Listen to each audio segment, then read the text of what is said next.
Welcome to worship with Eliot Unitarian Chapel. Wherever you're tuning in from, near or far, we're so glad that you're here. I am Eliot's lead minister, the Reverend Barbara Gadon, and I hope that this is a service that nurtures your spirit. If you are new to Eliot Chapel, we are an intentional community that welcomes all races, genders, and all sexual orientations. We welcome people of all creeds and beliefs, all economic circumstances, and all types of families. Our vision is to create a just world through vibrant, beloved community. If you would like to connect with us and learn more about our congregation, please look for information at the end of the service.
Opening words today are A Place of Belonging and Caring by Kimberly Ann Tomzek Carlson. It is not by chance you arrived here today. You have been looking for something larger than yourself. Inside you there is a yearning, a calling, a hope for more, a desire for a place of belonging and caring. Through your struggles, someone nurtured you into being, instilling a belief in a shared purpose, a common yet precious resource that belongs to all of us when we share. And so, you began seeking a beloved community, a people that does not put fences around love, a community that holds its arms open to the possibilities of love. A heart home to nourish your soul and share your gifts. Welcome home. Welcome to worship. Our chalice lighting for today is from A Community of Faith by Judith Quarles. At this hour, in small towns and big cities, in single rooms and ornate sanctuaries, many of our sibling Unitarian Universalist congregations are also lighting a flaming chalice. As we light our chalice today, let us remember that we are part of a great community of faith. May this dancing flame inspire us to fill our lives with the Unitarian Universalist ideals of love, justice, and truth.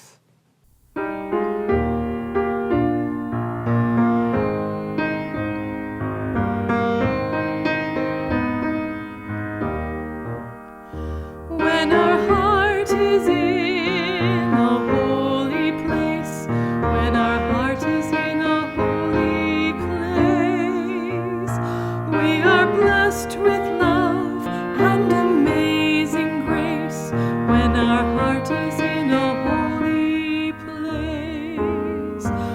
when we trust the wisdom in each of us, every color, every creed unkind, and we see our faces in each other's eyes, then our heart is in a holy place. When our heart is in a holy place, when our heart is in a holy place, we are blessed with love and amazing grace. When our heart is in a holy place, when we tell our story from deep inside, and we listen with a loving mind, and we hear our voices in each other's words, then our heart is in a holy place. When our heart is in a holy place, when our heart is in a holy place, we are blessed with love and amazing grace. When our heart is in a holy place, when we share the silence of sacred space, and the God of our heart stirs within, and we feel the power of each other's faith, then our heart is in a holy place. When our heart is in a holy place, when our heart is in a holy place, we are blessed with love and amazing grace. When our heart is in a holy place, when our heart is in a holy place.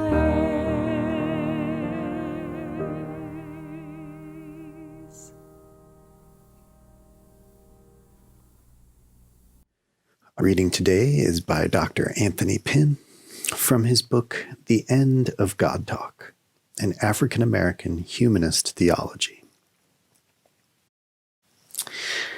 Community is the foundational symbol, the proper centering point for African-American non-theistic humanism. Perhaps most notable about this humanist formation of community is the disconnect between it and the beloved community promoted by Dr. Martin Luther King Jr. and used to portray sociopolitical and spiritual togetherness desired as marking the civil rights gains within a redeemed nation.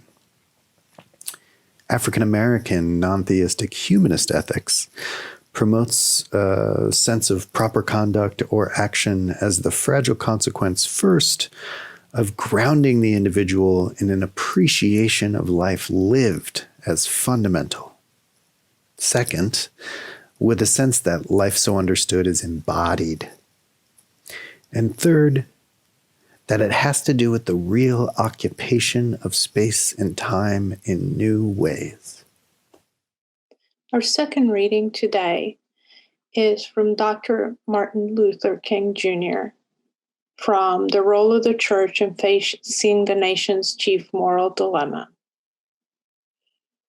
He says, "The end of nonviolence is reconciliation. The end is redemption. The end is the creation of beloved community. It is this type of spirit and this type of love that can transform opposers into friends. The type of love that I stress here is not eros, a sort of aesthetic or romantic love, not philia, a sort of reciprocal love between personal friends, but it is agape, which is understanding goodwill for all men. It is an overflowing love which seeks nothing in return. It is the love of God working in the lives of men. This is the love that may well be the salvation of our civilization."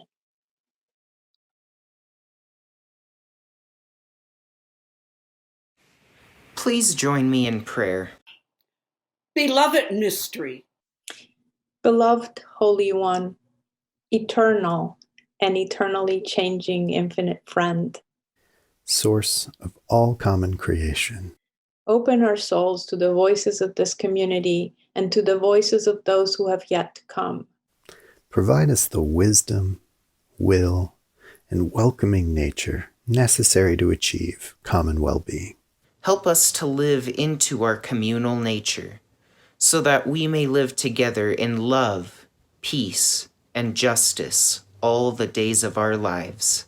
let us, our beloved community, be a beacon of what love means, so that others, seeing this light, move from the darkness of hatred.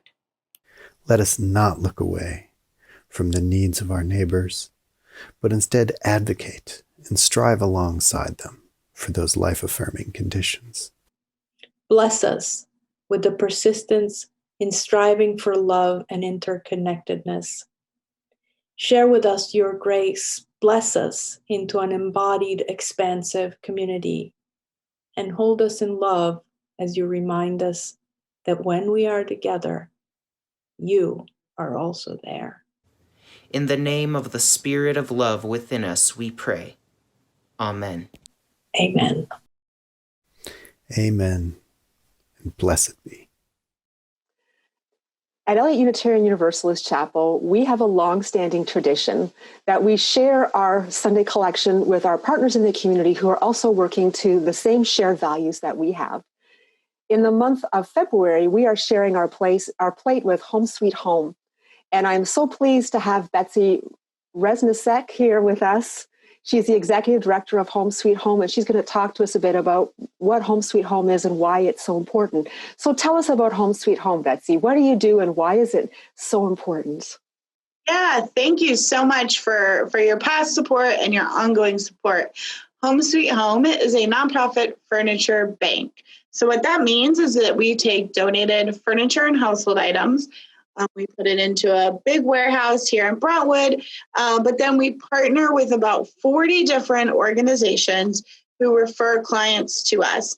But it's not just about the furniture at Home Sweet Home. Our mission is to really give people dignity and pride in their lives. We happen to do that through furniture and household items. And so all the donations that we take in, we take a lot of care to make sure that they are really clean and they don't have any rips, tears, stains, holes, something that can give the clients a lot of, pride and something that they can be excited about receiving. And traditionally, the clients get to shop and come to our warehouse and pick out those items. Now with COVID, we've actually moved the online process, the shopping process to an online process. So again, still trying to keep that dignity and pride piece in there. So instead of coming to the warehouse, we want to make it as safe as possible for our families and for our staff. And so we've moved it online, just like you and I like to go online and shop. Yep. We've taken pictures of all the items, we put it online, and then our case managers spend a lot of time walking through those pictures, talking about what their space is like, asking them a lot of questions, so that helping the client pick the right items for their space. And just like before, we still deliver it to our clients' homes. So our clients are all over St. Louis City and County, but they don't have a lot of resources to be able to pick up these furniture items, now let alone lift it 3 flights of stairs, right? So we have movers that we pay to do this every single day. Right now, we're serving about 17 to 18 families a week. And since we've been doing this for 5 years, we've served more than 2,200 families.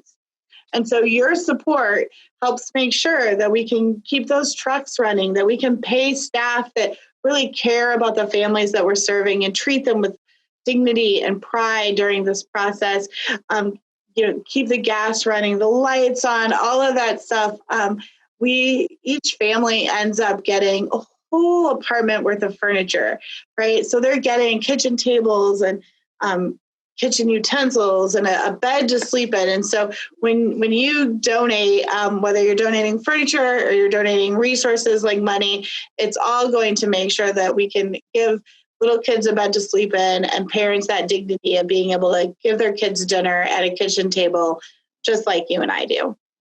Thank you so much, Betsy. And I'm so glad that we can partner with you and be part of living your mission. Thank you so much.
The Fruitlands community experiment was supposed to be Bronson Alcott's legacy. If that name sounds familiar, it's because he was Louisa May Alcott's father. In his time, he was equally, if not more famous than his daughter, hanging with that crowd of Unitarian individualist forefathers, the Transcendentalists. Anyway, in the winter of 1844, after only 9 months of struggle, he found himself homeless, bedridden, having a nervous breakdown, and penniless. His family nearly left him. His idea of building an intentional community of transcendentalists out in the farmlands of New England had backfired gloriously. He and his partner, Charles Lane, had hastily moved their families 14 miles away from Concord in the late spring of 1843 without thinking much of what they were going to need to survive. If you build it, they will come, they might have thought, but instead, this bedlam of good intention folded after a few months of noble striving. Louisa May Alcott, years later, would fictionalize this project in her short story, Transcendental Wild Oats, which is both hilarious and somewhat of an indictment of individualism. Because individualism is not made up to build communities. The idea that a person alone is morally better than a community of people is at the core of some of those transcendentalist ideas.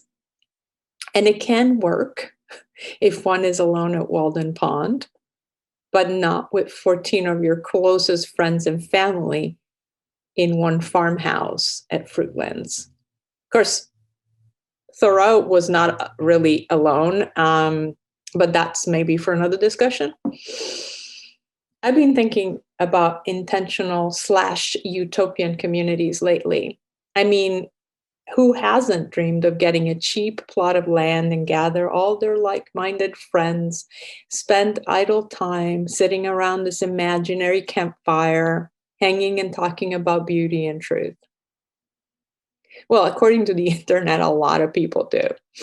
However, it would seem that over the course of history, Bronson's experiment wasn't the only one that failed. And in fact, if you Google, why do utopian communities fail, you will find 19 million hits. And yes, I know, not all intentional communities are utopian, but many are. The theme this month is beloved community. And I realized that talking about a failed utopia in the middle of the New England farmland seems a bit off topic. Utopia means no place, because a vision of a perfect communal existence in the best of all possible worlds is really aspirational. A place where one can start over, do over, and all will be perfect.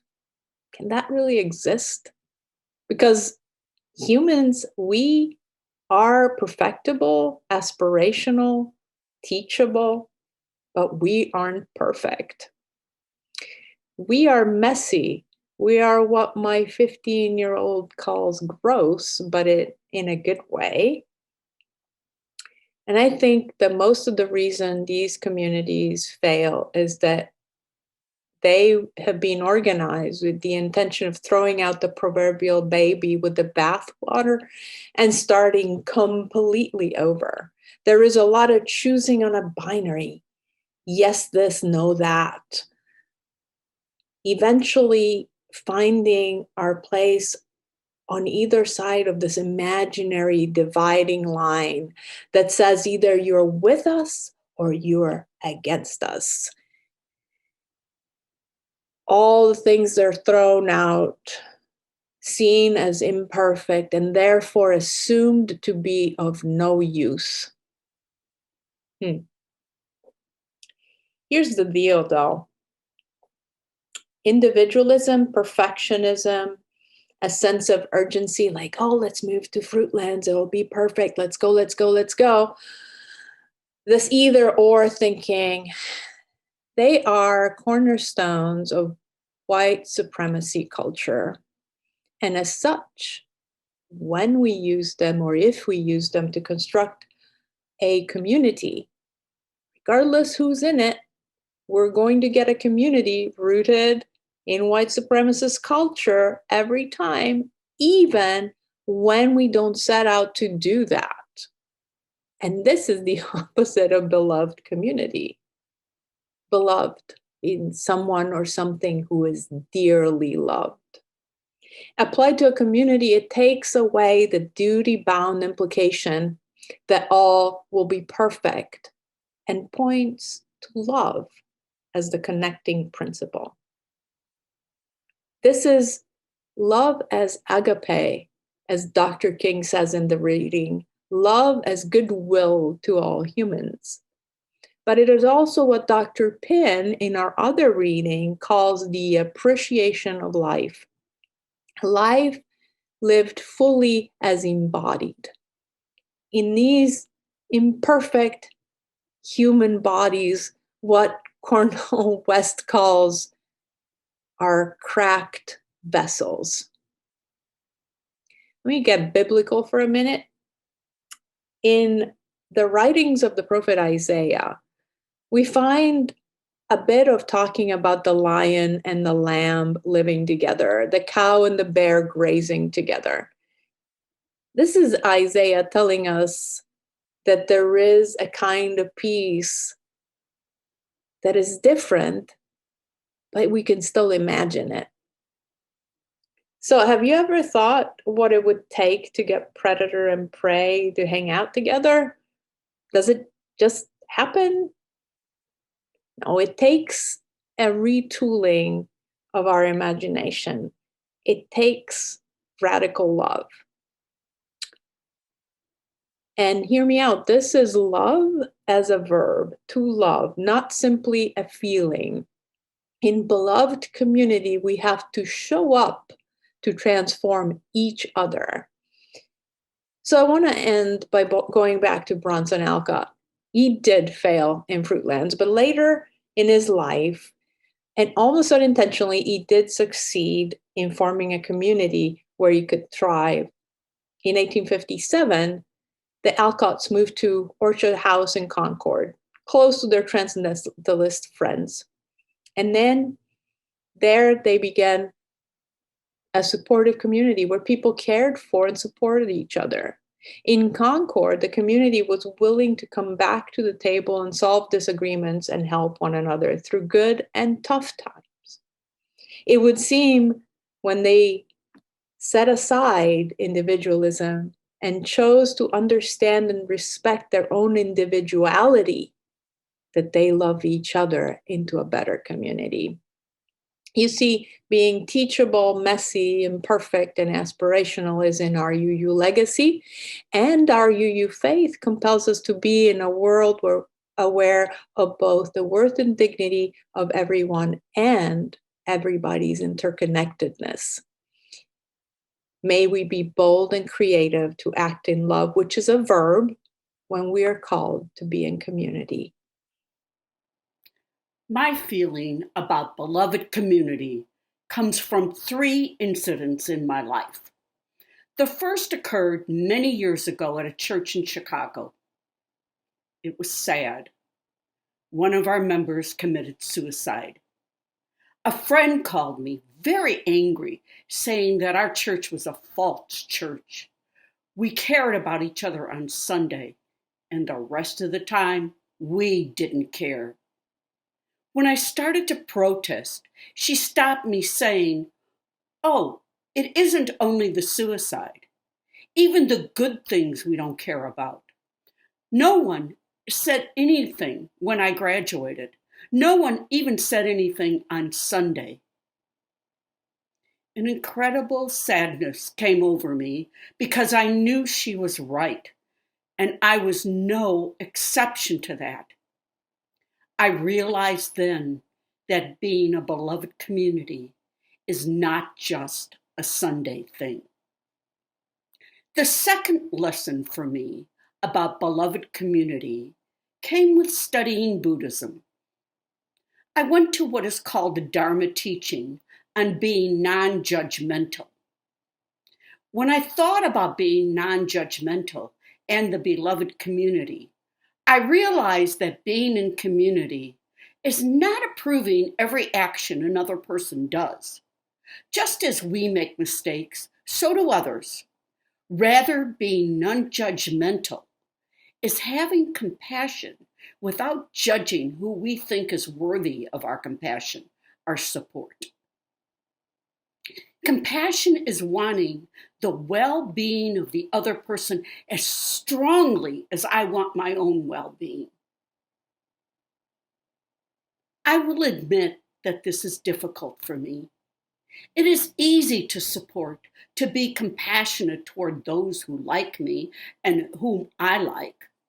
But that misses the whole point of beloved community. From a lesson on being non-judgmental, I learned that beloved community is a radical compassion for everyone in the community. My third lesson about beloved community came from being burnt out in my previous profession. At the time I retired, I had what was known as compassion fatigue. Beloved community is not limited to our congregations. The compassion we have for one another moves into the broader community. We want the well-being of everyone. So I had to ask myself, how could I avoid compassion fatigue and be in a beloved community? I remembered somewhere learning that social justice that is not based on spirituality is shallow. In time, we will stop engaging in justice because we become worn out with the small gains we see. I think that is also true of engaging in beloved community. Perhaps being in beloved community is not so much a matter of attaining an entity, something we can wrap our arms around called beloved community, but rather perhaps beloved community is a continual spiritual practice of compassion. Our hymn, Spirit of Life, calls on the Spirit to move in us, to stir compassion in our hearts.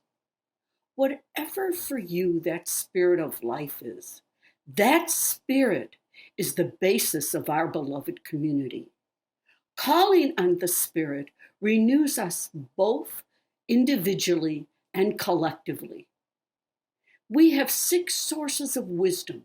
We can draw on those to develop a spiritual path so that we can build within us, both as individuals and collectively, the spiritual resources to continue to engage in beloved community. May we go forward as a beloved community in our congregation and beyond it in the world. Lately, I've been struggling with some questions about cultural misappropriation. This is an especially difficult topic for me because 1, I'm just not as educated on it as I wish I was, but I'm working on that. And 2, I consider myself to be pretty spiritually fluid and borrow from a variety of different religious traditions. The difficulty, however, of incorporating different religions into my spiritual path is that it's hard to guarantee that I'm always doing it respectfully, even if my intentions are good. Is it okay for me to keep a taijitu hung in my room as long as I appreciate the meaning behind the symbol and do my best to practice what it represents? Is it okay to meditate simply for the purpose of releasing stress? Or is it problematic to divorce meditation from its Indian spiritual origins? Those are all difficult questions. Recently, I was ruminating on this question so deeply, it was giving me some anxiety. So I actually talked to my therapist about it, and she said something that stuck with me. It was along the lines of, you don't need to put a moratorium on all spiritual practice until you fully understand what is cultural misappropriation and what isn't. Ultimately, because we're so entrenched in systems of oppression, it might to some extent be impossible to avoid misappropriating at times. But if you make a mistake, just learn from it and replace the practice with a spiritual practice that's less problematic. Now, of course, I'm not saying that we should just feel entitled to colonize whatever spiritual practice we so desire. We need to be aware of issues like cultural misappropriation, especially in eclectic traditions like Unitarian Universalism, where it's a major risk. but we're gonna mess up occasionally. And that's okay, we're human. The important thing is to learn from it and to correct ourselves when we find out we've been misappropriating. Now that's all good, but at the end of the day, there's a system that makes it possible for misappropriation to happen.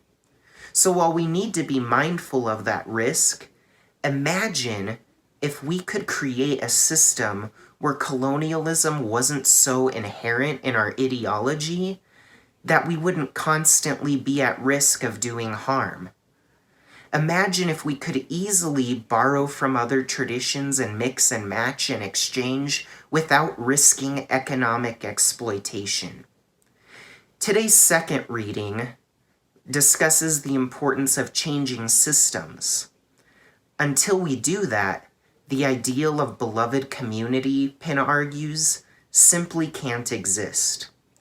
We shouldn't misappropriate, but more importantly, what if we actually fought to change the systems that make misappropriation possible? We shouldn't say racist things, but more importantly, what if we fought to eradicate racist systems that made racial foot and mouth syndrome such a risk? Reduce, reuse, recycle, yes. But until we change the system that makes it impossible to live our daily lives without harming the environment to some degree, it's only gonna go so far. We can begin loving in ways that move toward the ideal of beloved community, but to get there, the system has to change. So over the next few days and upcoming months and years, let's think deeply to ourselves and ponder the question, what can we do to change the system? This is what community looks like. This is what democracy looks like. This is what community looks like. These were the words that were spoken in unison by tens of thousands of people marching along St. Louis City and county streets and highways, in front of police stations, courthouses, and city halls this summer. And not just here in St. Louis, of course, but all over the country, even in some rural small towns where just a few dozen folks might come out and show the world what community can mean. When I heard those words spoken, when I spoke those words, standing next to clergy from Catholic, Episcopal, African Methodist Episcopal, Reformed Jewish, Baptist, and United Church of Christ, and Muslim congregations, it was incredible. When I saw that Black, white, Indigenous, Asian, Middle Eastern, Latinx, male, female, non-binary, trans, lesbian, gay, bisexual, asexual, able, disabled, young, old, middle-aged, every conceivable shape, shade, size, and stripe of human being was marching, singing, and shouting in community with one another, it is indescribable. And that's what is perhaps the most difficult and frustrating aspect of this elusive concept we call, as Dr. King taught us, beloved community. It's that it's so hard to articulate the sheer beauty, the power of it is even for the brief tantalizing moments right in front of us, all around us when we're a part of it, almost impossible to conceive of. The kind of solidarity, bonding, and mutuality of well-being with people who are at once total strangers, their lives and lifestyles completely foreign to you, yours to them, and yet the precariousness of all of our lives and lifestyles in that moment when you're marching towards a line of flashing red and blue police lights, completely interdependent. You're there to honor lives you never knew, to stand for lives walking right next to you. And yet, all of you could be stuffed out in a split second if just one or two things go squirrely. We've sadly seen it happen for generations now. Mortality, perhaps, is the crucial ingredient, that aspect to our base mammalian need to be in community with one another. The ingredient that undergirds in so many ways our desires for a better world, a more united country, a deeper spiritual understanding of our siblings of color and of other marginalized identities. Dr. King puts this motivating factor of mortality into his definition of beloved community. He says, it is the love of God working in the lives of men. Well, what is the love of God? For Abraham, the love of God was the promise of generations of offspring inheriting a holy land. For Moses, the love of God was the promise that the people would treat one another justly and that God would provide for their needs and usher them to a safe haven. For Jesus, the love of God was communion, a shared meal that meant the physical needs of anyone and everyone who was there to receive it were met. This love of God, these aspects of beloved community, are about taking care of one another in a very real way.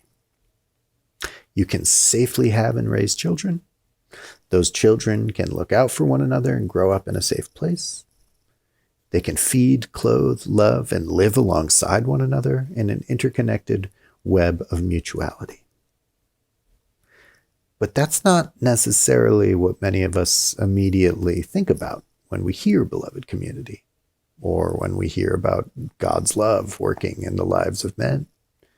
Because those are lofty, elusive concepts that we have to reduce down to sort of utopian platitudes. A ring of rainbow people with hands held tight singing.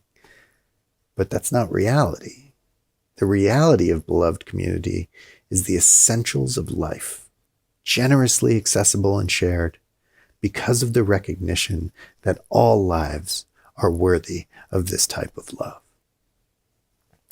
This is what Dr. Pinn is talking about when he says the difference between Black humanist community and Dr. King's beloved community is that is appreciation of life embodied in actual space and time in new ways. Pinn is basically saying, I don't care if you have goodwill towards your fellow man. You can't eat goodwill. Goodwill won't keep you from getting murdered by the police, or keep someone else so desperate for food money that they'll shoot you for it. Goodwill won't pay for new textbooks or tablets for school kids. Goodwill won't close the generational wealth gap or provide home loans for young Black families. Goodwill only goes so far. It doesn't actually build community. It just means you're amenable to the concept. The actual building of community comes when we are so acutely aware of our interdependence and shared mortality that we truly understand the depth of the message that Black lives matter. They matter like our own lives so much that the conditions on the ground in real time and space must be reimagined in new ways in which everyone is afforded life-affirming conditions. That racially skewed socioeconomic pseudo-meritocracies are no longer used as barriers to the ability to live. If we really want to see the love of God working in our lives, if we really want to see beloved community, we have to actually show a love of life, especially the lives that are not our own. This is what community looks like.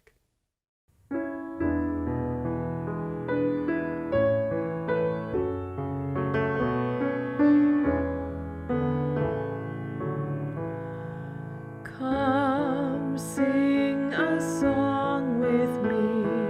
Come sing a song with me. Come sing a song with me, that I might know your mind.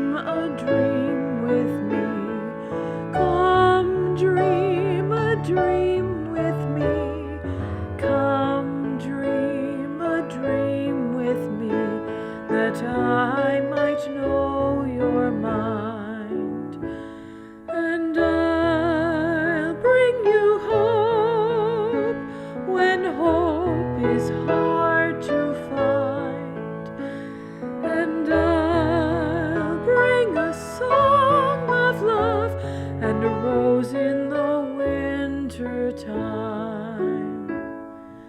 Come walk in rain with me. Come walk in rain with me. Come walk in rain with me, that I might know your mind. And I'll bring you hope when hope is hard to find, and I'll bring a song of love and a rose in the winter time. Come share a rose with me. Come share a rose with me. Come share a rose with me, that I might know your mind. And I'll bring you hope when hope is hard to find, and I'll bring a song of love and a rose in the winter time.